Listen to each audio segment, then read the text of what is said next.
ரெண்டு பேர்த்துக்கும் ஒருவரை ஒருவர் வணங்கியதனால் ஏற்பட்ட மகிழ்ச்சி. இதுக்கு வள்ளுவர் ரொம்ப அருமையா சொன்னார். ஓப்பத் தலைகூடி, ஓப்பத் தலைகூடி.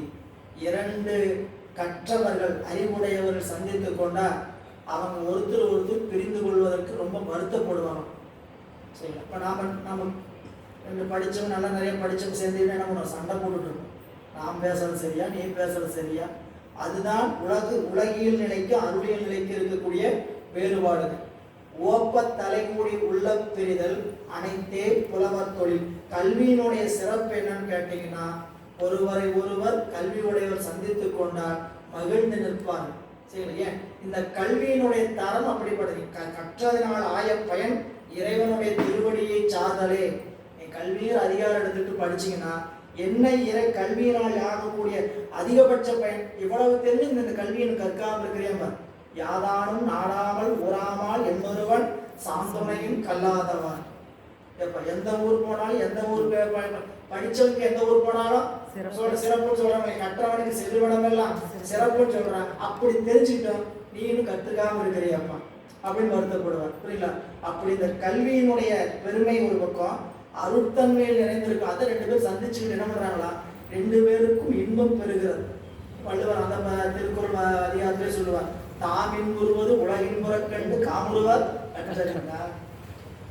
நாம் ஒரு பாடல் ஒரு படிப்பு படிக்கிறோம்னா அந்த படிப்பு பிறருக்கு பிடிக்குதுன்னா நாம் இன்னும் அதை மேல கத்துக்கணும். சரி, இதை அடுத்தவங்களுக்காக தெரிஞ்சுக்கிறதுல கல்வி இழுக்கல் உடையொளி ஊற்றுக்கோள். பெரியோருடைய சொல் என்னது நமக்கு? இழுக்கல் உடையொளி ஊற்றுக்கோள் அற்றே ஒழுக்கம் உடையார் வாய்ச்சொல். ஒரு உயர்ந்தவர்களுடைய வாய்ச்சொல் என்னன்னு கேட்டீங்கன்னா, நாம் தவறி வாழ்க்கையில துன்பப்படுகின்ற காலத்தில் நமக்கு கோல் போன்று நம்ம துணை செய்யும். அதுக்கு தான் படிக்கணும், படிச்சுட்டே இருக்கணும். ஒரு வாழ்க்கையில ஒரு அரை மணி நேரம் படிக்கணும். தினசரி என்ன பண்ணுங்க, வாழ்க்கையில அரை மணி நேரமாவது படிக்கணும். எதையாவது படிச்சிடணும். படிக்கணும்னு சொன்னாங்க, குங்குமம் வாங்க கல்வி வாங்கி படிச்சுட்டு நல்ல அறிவு. இது ஒரு மருத்துவம் சொல்ற எட்ட வாழ்வுக்கு என்னென்னலாம் தேவைங்கும் போது நிறைய டிப்ஸ் சொல்லிட்டு அரை மணி நேரம் படிங்க. அப்பதான் இந்த மூளை என்ன ஆகிட்டு இருக்கும், வேலை செய்யும். இல்லாட்டி மூளை என்ன ஆயிருங்க, ஜாம் ஆகி நிற்கும். சரிங்களா? சாப்பிட்டோம் தூங்கணும்னா என்ன சொல்றது? சரிங்களா? வாழ்க்கையில சிந்திச்சு பாருங்க. 60 வயசுன்னு வச்சுங்க, எத்தனை நாள் தூக்கத்தில் போயிருக்குது கணக்கு போட்டு பார்த்தீங்கன்னா தலை சுத்திட்டு வரும். 20 ஆண்டு தூக்கத்தில் போயிருக்கு. 8 மணி நேரம் ஒரு நாளைக்கு தூங்குறான். 1/3 இல்லைங்களா? 1/3 நீங்க 60 வயசுல எத்தனை மணி நேரம் தூங்கிருக்கிறோம்? 20 ஆண்டு தூங்கிருக்கிறோம். பகல்ல தூங்குறது கணக்கு வைக்கலாம், வகுப்புல தூங்குறது கணக்கு வைக்கலாம். இந்த கணக்குலையும் சேராம சொல்லப்படுது. இரவோட தூங்குற தூக்கத்துக்கு மட்டும் 8 மணி நேரம் கணக்கு வச்சா 20 ஆண்டு எண்ணத்துல கழிச்சிருக்கிறோம்.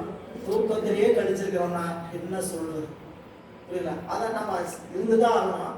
ஆனா கிடைத்திருக்கிற இந்த காலத்துல இதையெல்லாம் கொஞ்சம் அரை மணி நேரம் படிப்புங்கிறது ரொம்ப உற்சாகப்படுது. நல்ல நூல்கள் என்ன பண்ணா புரியலை நினைக்கவே நினைக்காது. புரியல? புரிஞ்சு படிக்கிறதுக்காக இல்லை, புரிய வைக்க வேண்டியது அந்த நூலுக்குள்ள இருக்கிறவருடைய வேலை. நம்ம வேலை இல்லை. நம்ம வேலையாது புரிஞ்சு படிக்கணும்னு நூலை எடுத்து வச்சு நம்ம ஓதனம். மணிவாசல் பெருமானே திருச்சிற்றம்பலம் அப்படின்னு படிச்சீங்கன்னா அவருடைய வேலைங்க.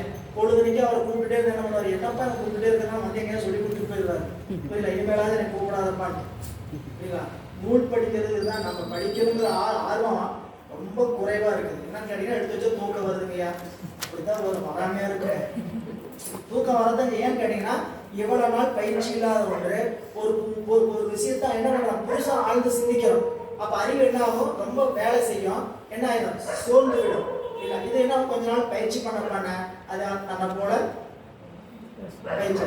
காலைல ஒரு காலனி வாங்கினாவே கடிக்குது. ஏங்க படிச்சா தூக்கம் வராது? முதல் வாங்கி போட்டோம்னா காலனி வாங்கினா என்ன பண்ணுது, கடிச்சு போடுது, காயம் பண்ணி. அப்புறம் அதுக்கு இணை போட்டு நம்ம என்ன பண்றோம், அதை சரி பண்ணி 4 நாள் போட்டோம்னா அது நம்ம பழக்கத்துக்கு வருது. அது மாதிரி படிக்க ஆரம்பிக்கிறோம்னா உடனே படிப்பு வந்து என்ன ஆகாது, பழக்கத்துக்கு வராது. படிப்புங்கிறது படிப்பினை தான். ஒரு நாளில் கற்றுக்கொள்ள முடியும். எனவே பிள்ளையார் அவர்கள் கடல் வணங்க பெற்றதனால், திருநாவுக்கரசு பெருமானை 2 பேர் வணங்கி கொண்டதனால் 2 பேர் மகிழ்ந்திருக்கிறார். பிள்ளையார் கடல் வணங்க பெற்றேன் என்று அரசு ஓப்ப 2 பேர் உவந்து நிற்கிறார்கள். அப்பொழுது வாகீச தமை வணங்க பெற்றதற்கு பெருகு ஞான வல்லலார் மகிழ்ச்சி பொங்க. ரெண்டு பேருக்கும் மகிழ்ச்சி. அவருக்கு ஒப்ப, இவருக்கு மகிழ்ச்சி பொங்க. உள்ள நிறை காதலினார் ஒருவர் ஒருவரில் கலந்த உண்மையோடும். ரெண்டு பேரும் முழுதும் உணர்ந்து கொண்ட, என்னது உள்ள நிறைனா முழுதும் உணர்ந்து கொண்டு இருக்கக்கூடிய காதலினார் ஒருவரில் ஒருவர் கலந்த உண்மை. எப்படிங்க ரெண்டு பேர்த்துக்கும் இப்படி ஒற்றுமையான கணிப்பு? அந்த ஒற்றுமைக்குரிய ஒருவர் ரெண்டு பேர்த்தோட உள்ளத்தில் இருக்கிறார். சிவம் இருக்கிறது. சரிங்களா? இப்போ நம்ம வீட்டில் கணவன் மனைவி பிள்ளைகள் இருக்கிறாங்க. கணவன் மனைவிக்கு சச்சரவு, சண்டை, திடீர்னு சமாதானம். என்ன சொல்லுவோம்? பிள்ளைக்காக பார்க்குறேன், பிள்ளைக்காக அப்படின்னு சொல்லுவோமா சொல்ல மாட்டோம் இல்லையா? இது என்ன, யாருடைய அன்புக்கு? இப்போ ஒரு குழந்தைங்கிற அந்த ஒரு குழந்தை வீட்டில் இருக்கக்கூடிய பிள்ளைக்காக தாயும் தந்தை என்ன ஆகுறாங்க? ஒருவர் அன்போடு விட்டு கொடுத்து போக வேண்டும். இப்போ சிவமாகிய அந்த அம்மையப்பருக்காக இந்த ஒரு இரு பெருமக்கள் என்ன ஆகிறாங்க? கலந்து நிற்கிற ரெண்டு பேர்த்துடைய உள்ளத்திலும் ஒரே கருத்து தான். சிவம் நமக்கு ஆண்டான், நாம் எல்லாம் அவருடைய அடிமை என்ற உணர்வினால் இருவர் ஒருவரோடு உண்மையோடு ஒருவர் கலந்த வெள்ள நீர் திருத்தோணி வீற்றிருந்தார். வெள்ளம் சூழ்ந்திருக்கக்கூடிய திருத்தோணியில் வீற்றிருக்கக்கூடிய பெருமானுடைய கடலை வணங்கும் விருப்பின் மிக்கார். திருக்கோயிலை சென்று வழிபாடு செய்ய வேண்டும் என்ற விருப்பத்தை அடைகிறார் நம்முடைய திருநாவுக்கரசு நாயனார்.